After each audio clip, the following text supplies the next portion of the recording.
আজকে ছাদে গিয়েছিলাম বৃষ্টিতে ভিজতে, কিন্তু যেয়ে দেখি বৃষ্টি কমে গিয়েছে। কিন্তু গাছ ভরা এত করমচা দেখে তো আমার মনটা খুশিতে ভরে গিয়েছে। কি সুন্দর লাল হয়ে আছে, এগুলো সব কাঁচা। এই করমচাগুলো পাকলে এর গায়ের রং কালো হয়ে যাবে। গাছ ভর্তি এত করমচা দেখতে আমার ভীষণ ভালো লাগে।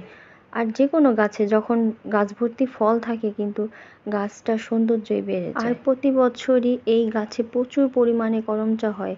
গাছটার ডাল কেটে দিয়েছিল, তবুও এই গাছটা আবার নতুন করে বেড়ে উঠেছে। দেখুন কি পরিমাণ করমচা হয়েছে, মন চাচ্ছে ধরে একটা ঝাঁকা দিই। ছোটবেলায় এরকম বড়ই গাছ দেখলে ঝাঁকা দিতাম। আর পুঁইশাকের চারাগুলো অনেক সুন্দর হয়ে বেড়ে উঠেছে, কত বড় বড় পাতা হয়েছে। এরকম বড় বড় পাতাওয়ালা শাক দেখতে কিন্তু অনেক ভালো লাগে।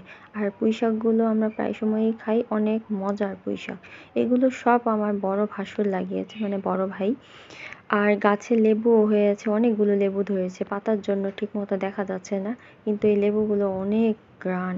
আর এটার শরবত অনেক ভালো লাগে, আমরা রোজার মধ্যেও এটার শরবত খেয়েছিলাম। আর এটা হলো বিলাতি ধনেপাতা।